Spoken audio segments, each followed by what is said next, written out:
first off, welcome. And thank you so much for taking time out of your day to talk to me. I really appreciate it. I know you must be very, very busy. No problem. Awesome. And before we start, I just want to make sure that I pronounce your name correctly. It's Chef Martin Barnett. It's just Martin Barnett.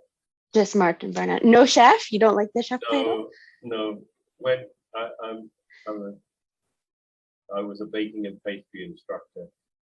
The culinary students will probably chef, but the baking students will be Barnett. So, Okay. So yeah.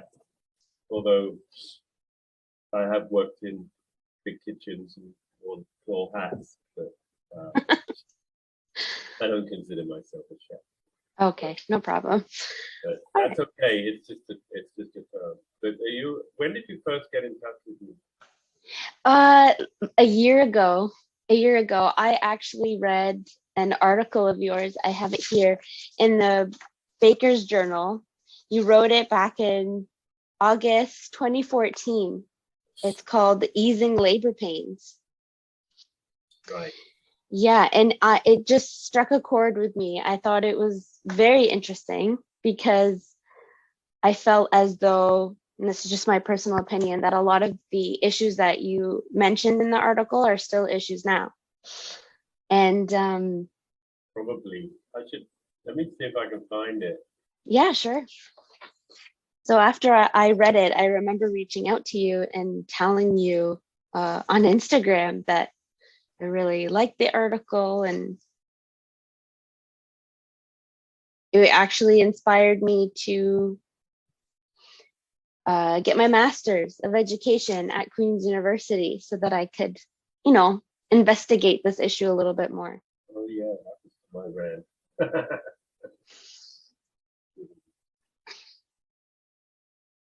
Nothing happened.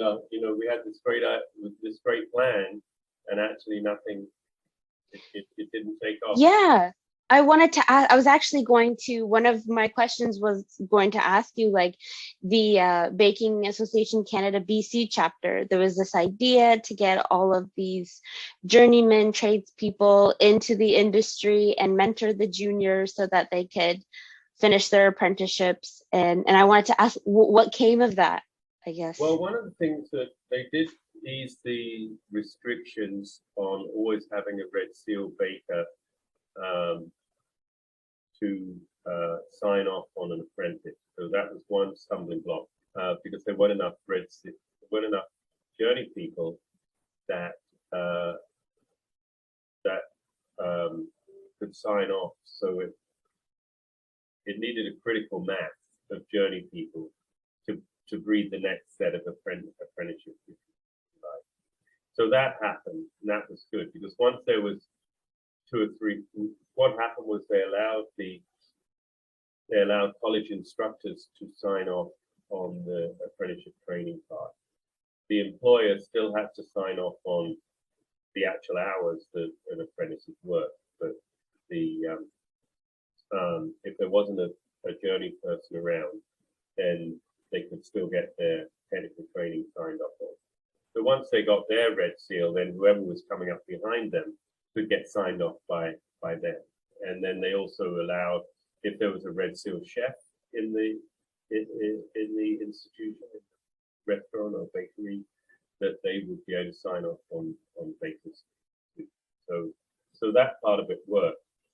I just want to go back a little bit because I retired in 2018 from Vancouver Island University, and then I started a small training business called Serafina's Oven, which is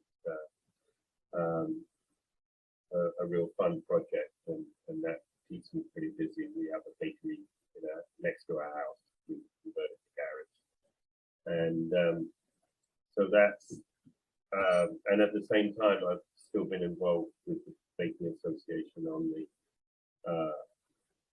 the chapter level, and also as a director on the national level. And then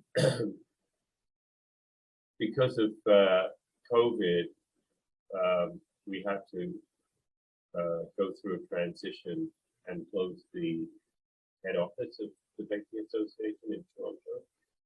And that was something that we steered through the national board.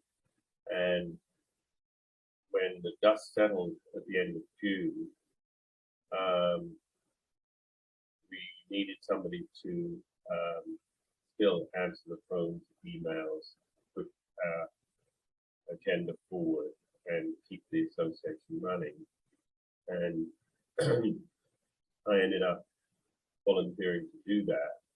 And then a few weeks later, it was obvious that we needed a general manager. So I put my hand up for that too. So I'm now the executive director, general manager of the Baking Association of Canada. So that's the hat I'm wearing today. I read about that in the Baker's Journal that you're now the executive director and general manager. And congratulations, that's awesome. It's commiserations. Actually, some of my classmates are who are going to be, following along the blog and stuff like that. They might not know what the Baking Association of Canada is because they're all coming from different, walks of life. Most of them are teachers in the Ontario college teaching route. I'm kind of outside of that, one of the only people in the class that's outside of that. So could you explain what the Baking Association of Canada is and what they do exactly? There is an official line. I can't recite it off the top of my head, but we represent all bakers in Canada, and our three main foundations are advocacy and public policy. So we represent the baking industry with government and regulatory issues. So that's one foundation. The other is as a resource for our members, which can be anything from, can you give me a list of yeast suppliers to, posting a job or another member benefit. So there's also, we have a trade show once a year, which brings all the bakers in Canada together in a big exhibition and demonstration, and that's held in Toronto every other year, and then toggles between Vancouver and Montreal on the other years. Oh, nice. So every 2 years it's in Toronto, and every 4 years it's either in Vancouver or Montreal. Yeah, and this year it's in April in Toronto, I believe. Yes. Right? Or not this year, 2022. Yes. Coming up. Yeah. Yeah, I'm really excited for that. It'll probably be the first one I go to because the one I wanted to go to got postponed because of the pandemic. Yeah. Well, make sure you say hello when you come. Yeah, for sure. I will. And then the third foundation is education. So we are building educational opportunities through the national office, educational resources to train bakers in specific areas. That's separate from the Baker's Red Seal or certificate programs that you probably took. This would be, a different route to prevention in area. So they're the three main things that the national does, but we also support the Ontario, the provincial chapters. Right. And right now we only have 3 chapters: Atlantic, Ontario, and BC. There is an Alberta chapter that operates independently, and we're in the process of forming a prairie chapter. There's also a Quebec, but the Quebec isn't a chapter; it's an affiliation that is part of our membership. Awesome. And then, so we support we support the chapters, and the chapters are involved on a grassroots level, networking, fundraising, and the main recipients of any fundraising profits that are done on the provincial level go to students as bursaries. Oh, okay, that's amazing. That's awesome.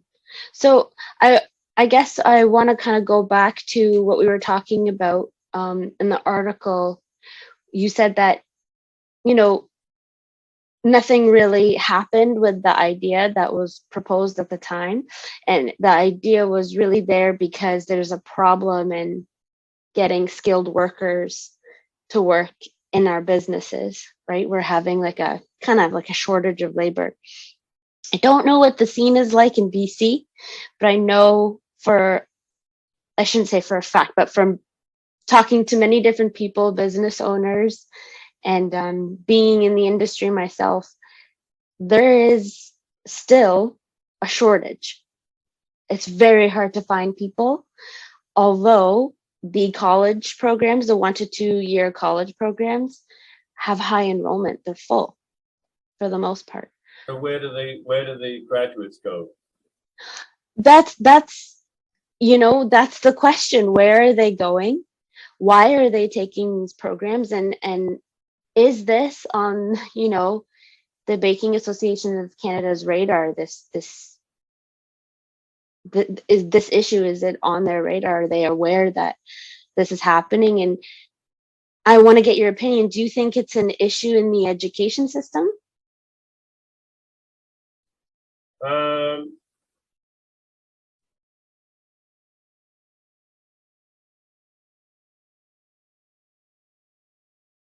I can't say for sure. Right now, the Baking Association has an opportunity to reset what happened, and I'm really glad that I'm involved in this reset, because I think that we've missed the boat in a lot of areas over the years.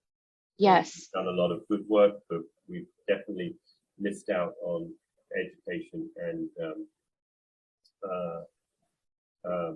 engaging with smaller bakers in Canada, and right. That's a generational thing, and so it's time to reach back down to the grassroots and say, what do you want? As a small baker, what are your needs? And so that's an important piece that I'm looking at, and we're also looking at giving all enrolled baking and pastry students in Canada free membership to the association. So enrolled in which program? Sorry, I just wanna. Enrolled in any baking and pastry certificate program, full-time program. So, what about the apprentices? Absolutely. Yeah. So yes, but not somebody that takes a cupcake class. Yes, I understand. Yes.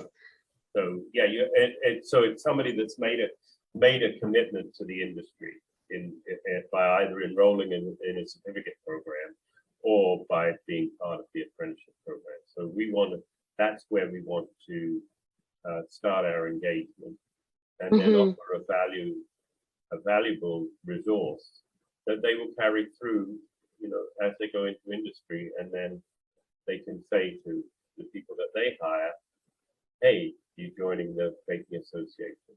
And right now, one of the things is if your company is a member of an association, you might be a really big company. Well, all the membership information probably goes to one person. All the association goes to one person, and all the bakers that work in that shop probably never get to hear about what's going on. So we want to somehow expand the program so that all the information goes to every affiliate that's involved with however big the member is, and maybe even have individual members. In in other trades, I mean, if you're a dental hygienist or if you're a nutritionist, or you probably pay $50 a year to be part of that association. Of course, of course. So, But I feel as though to make that membership enticing and to get that information, do you think that, or to get people interested, even those who've made a commitment to the industry, interested in taking on that fee so that they can become members? Or I know you said it'll be free for students, but for others, our trade isn't regulated, right? So, my sister, for example, God bless her, she's a very talented baker, but she hasn't made that commitment, and she was still able to run her own during the pandemic when they eased restrictions here in Ontario. She was able to run her own home bakery business, right? yeah. And so the access to information and to the industry as a baker, it's so prevalent and it's easy to gain access to that information, like people putting out YouTube videos and all of that stuff. Do you think our trade should be regulated? Well, I resist over-regulation because I think it narrows creativity in both entrepreneurial pursuits and creative pursuits. Right. But at the same time, I really like the European model, where to open a bakery in France, you have to have a diploma. Oh, okay.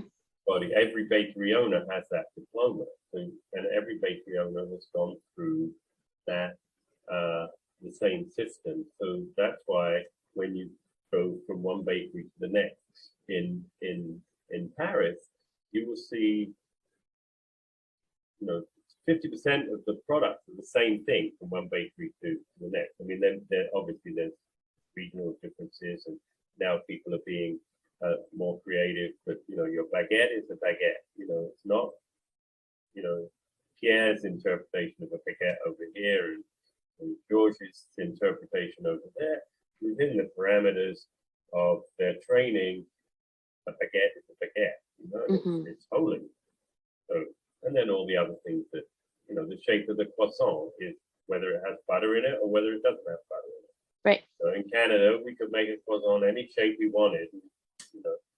Nobody would. So, but that's a cultural thing too. I mean, they're over 100 years, 150 years of baking in France, and they wanted to be regulated. The mills, the mills were the ones that started the schools. So, of course, the mills wanted to have their customers trained, so they financed all the schools, and everybody went to those schools. You took every 2 weeks, you went, and, if you're a trainee, you took a few days off and went to the school, or however it worked. 1 month a year or 5 weeks, and as you went through your training, you did 3 years, and then you did a 4th and 5th year, and you ended up with a diploma. And you couldn't open a bakery unless you had that diploma. Right. And the bakers all paid into that system, so they financed it. The bakers financed it, so it's in their interest to keep it going. They believed in the system, and so they went through it. Their apprentices are going through it, and the apprentices in 20 years' time will go through it. Right. I'm sure details have changed, but everybody bought into that, and to be a boulangerie or pâtissier in France or a baker in Europe, you or conditorite, You buy into the system. We don't have that system in Canada or North America. So in fact, USA doesn't have any kind of formal system. And we have our apprenticeship, which is the closest thing. Let me tell you a little bit about the history of our apprenticeship system. Yes, please. So 40 years ago, 40, 50, 60 years ago, well, the bakers in Canada, a lot of them were European trained. There was a lot of immigration from Europe, 60, 70 years ago. A lot of the bakers were European trained, and the bakeries that they opened were reflected their training. And they passed that training on through the apprenticeship system. And pretty much everybody learned the same type of thing. Right. There were very few in-store bakeries, like big grocery chain bakeries. There was very few of those. But the ones that did exist also employed those scratch bakers that needed to be trained. So you had Safeway, who was a big player in the apprenticeship system. And because they wanted their bakers to know how to bake from scratch. Of course. So it was a very vibrant, engaged, trade engaged and government engaged system that trained our bakers. And this was the model in the 60s, 70s, and 80s. So towards around the end of the 70s, the 80s,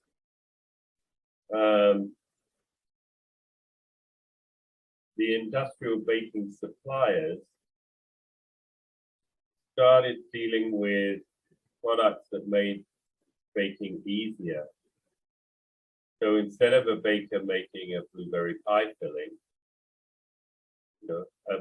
a baker could buy, a box of commercial blueberry pie filling or cherry filling or apple filling. Yes, convenience products. Yes, and then that led to some bakers buying ready mixed flour. So you add water and yeast, and you mix it up, and you have white bread or brown bread or whatever. Yeah, yeah. And then the in-store bakeries, suddenly every grocery store had to have their in-store bakeries, every medium size. The Sobeys, Loblaws. Suddenly they all had their own bakeries. And at first, they were training them as bakers and going through the apprenticeship system. Then they realized that they could hire lower paid workers to open boxes and put product on pans to warm up, on pans to proof and bake, or fully finished product. They just took out the box and put on their trays for and serve. And that was really devastating to the training of bakers in Canada. That kind of product. That's what we can attest, the diminishing of the apprenticeship program too, because I'm technically still an apprentice. I started it in 2018, but I'm having a very hard time finishing the program due to low enrollment. I have about one level of schooling left, since the college program I did is an equivalent to the apprenticeship training. It's only worth levels 1 and level 2. There's still a level 3 that I need to get. And every time I try to enroll through George Brown, which is one of the only schools really in the area that will take someone like myself who's not coming out of high school to finish the apprenticeship, has low enrollment and the course just isn't running. So I not really sure what my alternative is, but to just get as much experience in the industry as I Are you can. And working now? currently, right now, I'm not, only because I'm on maternity leave. Oh, congratulations. Thank you very much. But yeah, normally I am. I was at a bakery here in Hamilton, and then I left that bakery and went to a different location. And then after my maternity leave, I'm hoping to get right back into the industry again. But you can count your hours, and if you have enough hours, then you can challenge the red seal anyway. Yes, that's what I've been told. It's just, to me, it's honestly, it's a shame. I'm sad to see the apprenticeship program kind of dwindling, and it doesn't really exist anymore. Or It's still going. I mean, we still run the programs at VIU, Vancouver Island University, every spring. There's three. There's there's two classes. We do level 2 and level 3 because most of the students that come for level 2 have already got their level 1 because they've gone through the certificate program. right. So yes, it's still being pushed here, and it's still good. And I think that, in my role as manager of the Baking Association, that's one of the areas that I'm going to poke people and say, what do you want? You want apprenticeship system? Let's light a fire under it and make it really good. Yeah, bring it back. Bring Yeah. it back.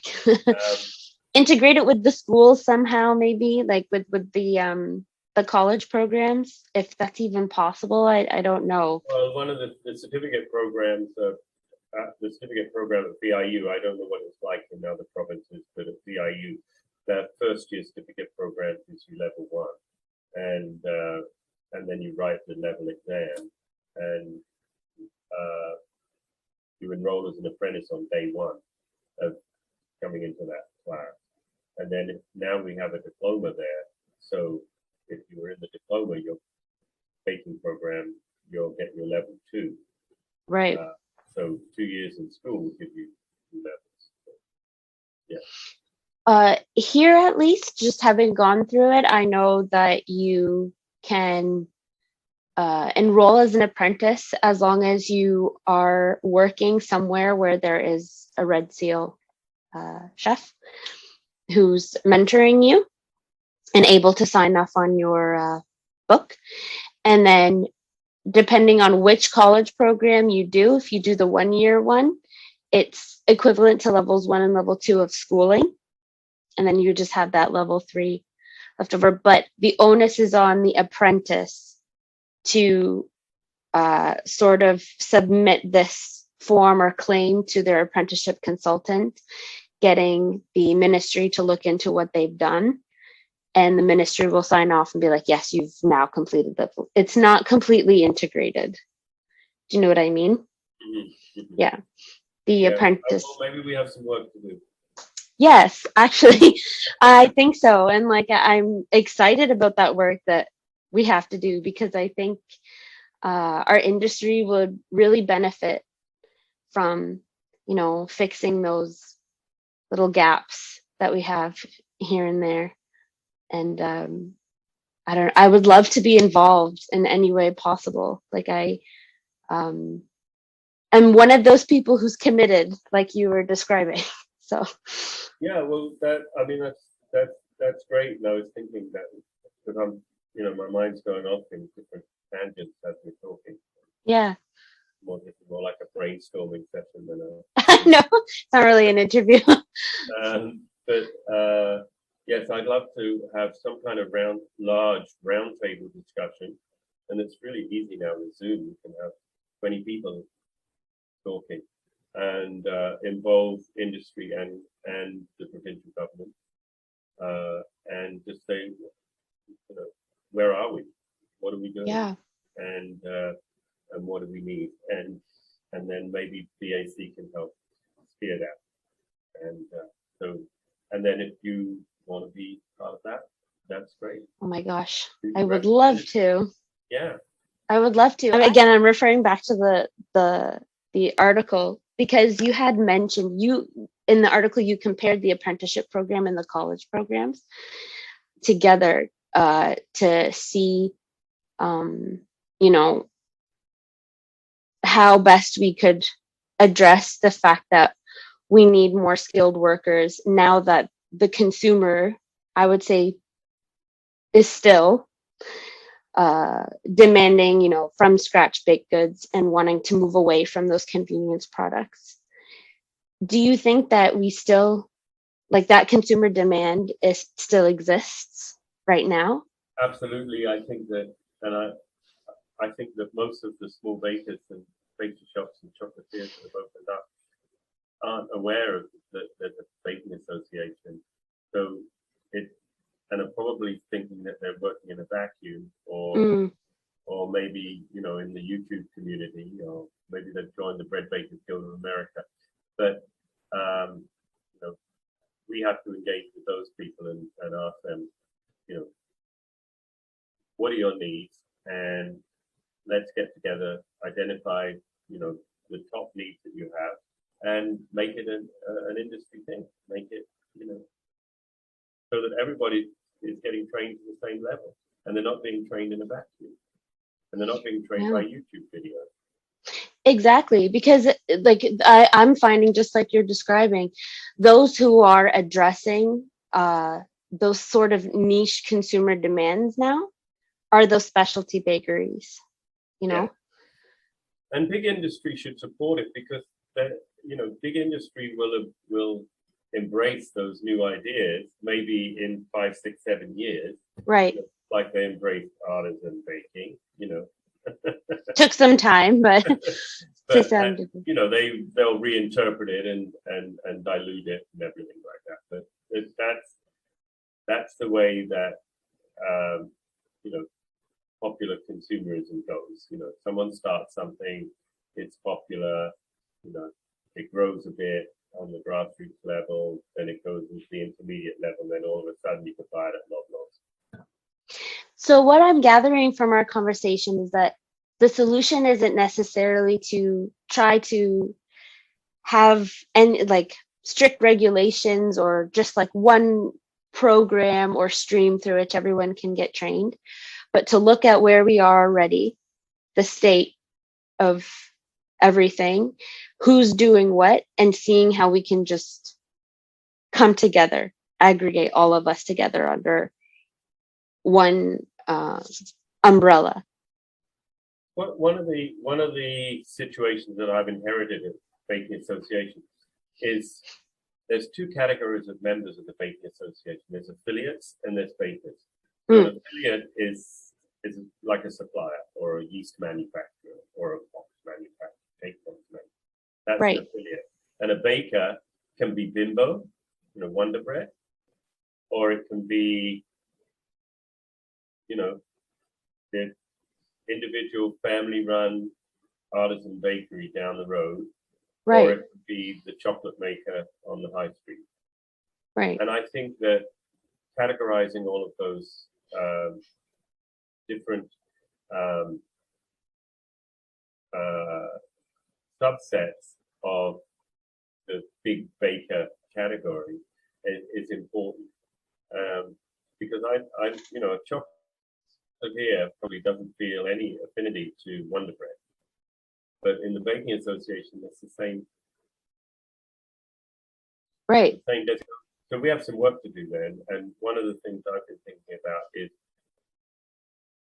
if you have we have the baker category, or you know, and in that baker category, you have the big industrials, you have the medium-sized industrials, you have the, you know, a bakery that's just wholesale, then you have bakers that are wholesale and retail, then you have bakers that are retail, then you have specialty. You know, are you a whole grain bakery or artisan bakery? Are you a specialty pastry shop? You know, make cakes. That all of those people should be recognized for the specific work that they do, and have their own networking within the baking association. So, right, so if you're an artisan baker, I'm an artisan baker. I don't want to talk to Bimbo about my baking issues. I don't have the same issues as them on their level. Right. But I do want to talk to the artisan bakers about, milling, quality of flour, new, refrigeration techniques for low-proof baking, etc. And the chocolatier, wants to talk to other people that have used chocolate. And so I think that if we can categorize our members like that, and also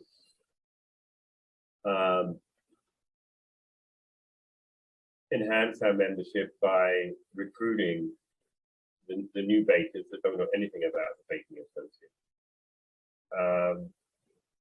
then from that level we can then start a discussion. What training do you need?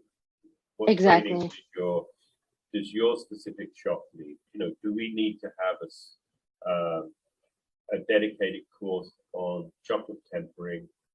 Should it be within the Red Seal program, or should it be outside of the Red Seal program? Is that an add-on credential? But let's give it a credential. Let somebody, spend a few weeks learning how to make chocolate from the best people, endorsed by their national association, and come away with a certificate, and they can, come from Ontario and move to BC, and they've got their, go work in a pastry shop. And what qualification you have? Well, I have the chocolate certificate program, in tempering. Great. That's recognized by this, and that. Yeah. Yeah. No, that's. I'm a part of a group of predominantly women who have started their own during the pandemic home bakery businesses. Oh yeah. Yeah, the large group just in like this GTA area that I'm in, and they want to learn more. They are so passionate about what they do. They want to ditch their jobs, make career switches, and go full at this, but they want to be certified. They want to be, as they say, legitimate. They don't, which is amazing. So I feel like and I just had an interview with a lady who started her business back in 2015. She never went to school, but I asked her point blank, I said, if you had the opportunity to go back to school and get some kind of certification, if there was something in place where you didn't have to go full time, would you do it? And she said, yes, I think it would, give me that confidence behind what I do that I don't really have right now, because I can't say I went to school for this. We at Seraphina's, we run a course called Baking for a Living. I don't know if you saw that on Nice. No, I didn't. I looked into the classes, not recently, to be honest, but I'll look into that again. That's really interesting. Baking for a living. 4-day course, and it's 50% practical and 50% theory, and it goes through all the regulations and business planning, and because there's a need there on that level. Whether it's somebody opening a coffee shop or doing a market school, it's a real area where we're growing and people need help in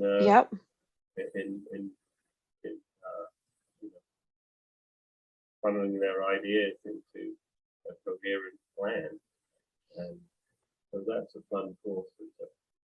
And knowing how to price their product to keep the valuation of what we do and what we make at a certain standard. Absolutely. Yeah, because that's right now, like, that's a huge issue. Just again, from talking to a few different people now, the prices for similar cakes, for example, are just all over the place. Yeah. Some are way too low, skyrocket high. Like it's all over the place. And when people who haven't gone to school for this or haven't gotten that proper training are not proper, or that type of training, I should say, have are trying to get in to this market and start, making a living, they start out with prices that are very low so that they can, get the clientele. But it communicates the wrong thing to the customer, to the consumer, right? So yeah, there's just so much, and I feel like it's all linked together, and sometimes it's really overwhelming, and I'm like, I don't even know where to start. Like, how do you penetrate this beast? Like, there's just, You have to have a plan. yeah, what's the point of entry? That's you know what I mean? Plan. But I like what you were describing in terms of, the Baking Association of Canada reaching out to all of these different players in the industry, trying to bring them together, seeing what their training needs are, and then addressing our education system accordingly. I would love to get your opinion on this specifically. Do you think the fact that we have such a, we have this, I don't know, I've termed it here as a low barrier of entry into the industry, because not everywhere requires that you have gotten some kind of certificate to go work there. You could just go with a portfolio.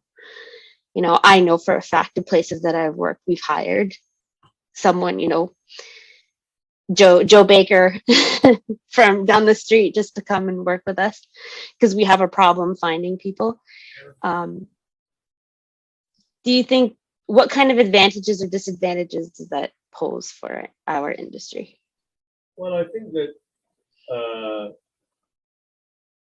there is, I mean, you should let people come and work if they want to work, and if they have it turns out that they have an interest and they have good hands and they like doing what they're doing, then encourage them to do that and enroll them in the apprenticeship program after 6 months. So I'll give you an example of when I ran Rising Star Whole Foods Bakery in Victoria, Right. British Columbia. We had about 20 staff, and we had a driver. I'm talking 30 years ago now, and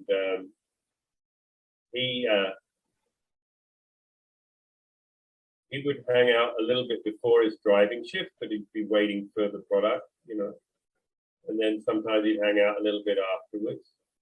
And then one day he said, can I work on the bench? So we let him work on the bench. And then the next day somebody was sick and we needed somebody to mix. And he had no training in recipe stores, could barely understand a recipe. He didn't know what a dozen was. I mean, that's because I saw him, he was helping with the, he wasn't stupid in any way at all. No, he wasn't stupid. But nobody had ever actually taught him at school that a dozen was 12. And when when he got the stack of muffin pans, I saw him going. He was counting He was counting and so that was his background. But once he was shown a recipe, and we were mixing 200 pounds at a time, bags of flour. They were overly complicated recipes, but they would make the bread making. You could screw up. Yeah. And that first shift where he was helping out, I barely had to look at him. He just knew. He'd stop the machine. There was no timer in those days. He stopped the machine when it was ready, and his texture was good and his mixing was good. Nice. So that was innate learning. He just had that affiliation. Then, of course, then he came in, stopped being the driver, and became a baker, and we sent him to school, and he got his red seal. So, That's amazing. but imagine Yeah. if he hadn't been allowed to, help out. You would have missed out on the opportunity to Yeah, gain he someone. would have missed out. Yes. Well, Yes. I know his name. His name's Rod. I'm still in touch with him. So That's good. he drove a Trans Am with a big decal on the front of flames and stuff like that. Then he did baking for about 10 years, and then he did a welding program and became heavy duty mechanic or something like that. So, Oh wow. That's which so is cool fine. though. He could Yeah. work with his hands. He wanted to work with his hands. But, Yeah, he's an artist at the end of the day yeah. in some So I think capacity. that's the other thing that we have to recognize is that baking isn't necessarily a lifetime career for people anymore. Right. You don't go into the bakery because your dad was a baker, your granddad was a baker, and your kids are going to be taking over the bakery later. That's not going to happen anymore. And I've seen that because I was teaching for 20 years, and I've seen some great bakers and pastry chefs have wonderful careers, and then 10 years, 10, 11 years down the road, they're doing something else. And I think that needs to be recognized well. It's not a forever job. Right. The hours are hard. It's hard on the body. Yeah, physical labor. If you're going to stop and have a family, then it's quite difficult to. Yes, I can attest to that. Struggle. All our kids, we just put them to sleep in the bakery and carried on. But we own the bakery. But, you couldn't bring a baby to work. No, I don't think I would be able to do that. Although I had nursing students that would step out, halfway through the class and go feed their babies. Their husbands would bring the babies in. Wow. And have a little nurse, and then send the baby on its way and come back to class.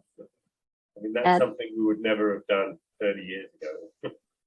Oh yeah. Well, the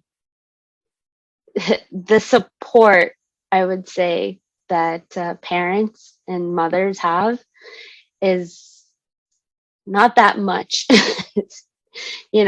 to be able to juggle everything. So No. allowing them to do that, that's really great. So you juggle your own life and you want to make cakes at home because you have kids at home. So that should be supported too. Yeah, no, I agree. And I have no bias to the fact that this whole idea of self-taught versus someone who went to school. I think I agree with you that that's not where the issue is. I think now after talking to you, I can see the disparity it's coming from the fact that we're all just so disjointed, Yeah. But that's how I started. I wanted to make a career switch. I literally called, I remember Brenda Torrens at the George Brown College. She's the coordinator for the apprenticeship program. And I was like, how do I become an apprentice? What do I do? She told me you need to find a bakery where there's a Red Seal chef and see if they'll, hire you and then enroll. That's what I did. I just made a bunch of cold calls. The second bakery to pick up, I went in. He's like, do you have a resume? I was like, no, but I can do this, this, and that. I'm an artist. I can sculpt. Like, I'm really good with using my hands. And he gave me a shot, and that's how I started. And then, through just pure interest and really liking it, he encouraged me to go to school. So exactly what you said happened to me too. Yeah. Good. I'm self-taught, Nice. See, I'm a champion of the education system. When I got into the baking business, we were young, idealistic, whole grain hippies making granola. That decided that we would expand and have a whole grain bakery. That's an amazing description. I love that. And well, it was true. And then luckily, uh, I assembled around me, but it was a collective. It was a co-op at first, and then I ended up just like the BAC. I ended up running it. Yeah. But I was really lucky that I was able to bring in people that knew a lot more than me and were serious about baking. So our bake shop was a school in its own right. That's awesome. You know, everybody was interested in, because we were pioneers in products we were making.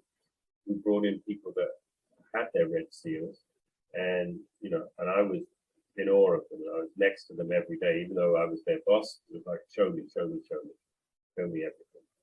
And then, you know, after a few years, I challenged my red seal,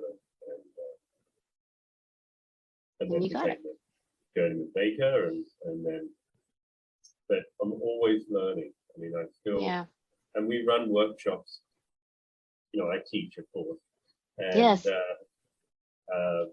but even if I'm not teaching, if another instructor is teaching in at Seraphina's, and I'm the instructional assistant or the dishwasher or whatever, I'm listening to everything that they say. Even age 70, you know, we had a pie course last weekend. I've helped with the pie course, you know, dozens of times, but I'm still learning, you know. Of course. Yeah, still learning. And I think that's really important. That, you know, you don't go to school for 3 years and go, now I know it. You go to school for 3 years and you go, now I'm just beginning. Then of course. Yeah, it doesn't end. Take a class 2 or 3 times, so be it. How many workshops, croissant workshops I've been through in my life? Dozens. Probably a lot. Yeah. Croissant.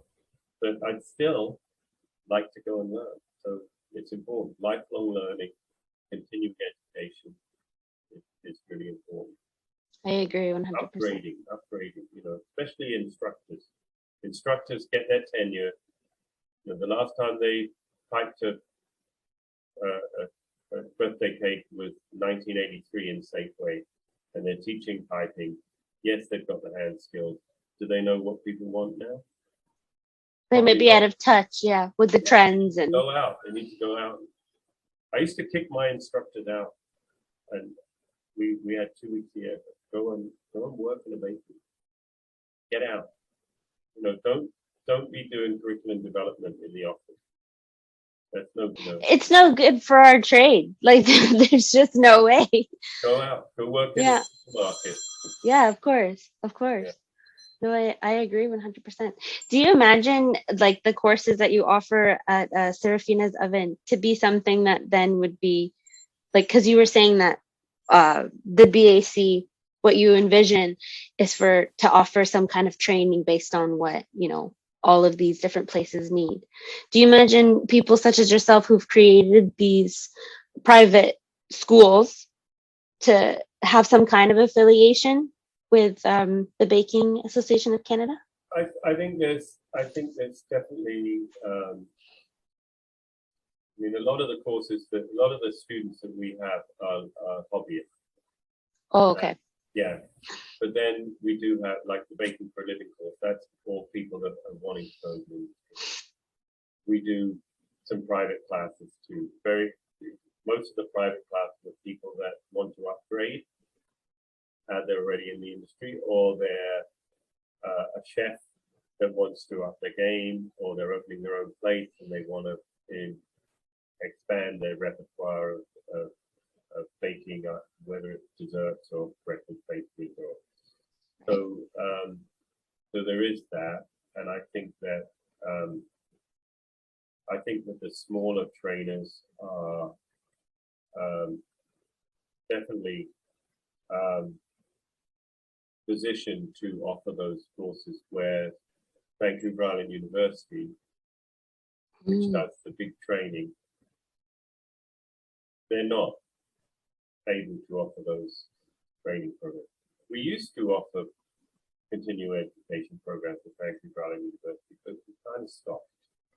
Right. It was money losing for the university at that level. And, when the budget constraints came in 2008, 2009, they cut the continuing education department completely. And that would have been a vehicle for, professional upgrading. I mean, just like someone would come in and do level 1 first aid, level 2 first aid, then they go away with certificate. That's all done by the private sector now. Right. Not done by colleges. Mm-hmm. If you've been a secretary for 20 years, but you want to get advanced teaching on Excel spreadsheet work, colleges don't offer that anymore. But school, office training outfit. So yes, I think that. Right. As long as that is industry recognized, right? At the end of the day. Yeah. Yeah. And I think there should be some regulation. I mean, it shouldn't be, somebody in their home kitchen teaching how to make cupcakes. That is not a credential. No. And it's not industry recognized either. Yeah, but people do run workshops in their own kitchen. Yes, of course. Both online and. Yeah, like Skillshare.com. I don't know if you've ever heard of Skillshare, but look into it. There's baking courses and they hire teachers. I don't know if they're, trained chef or trained bakers and pastry chefs or not. I have no idea, but they offer those classes over Zoom. Yeah. Cool. Yeah. Well, thank you so much. Honestly, I enjoyed this conversation.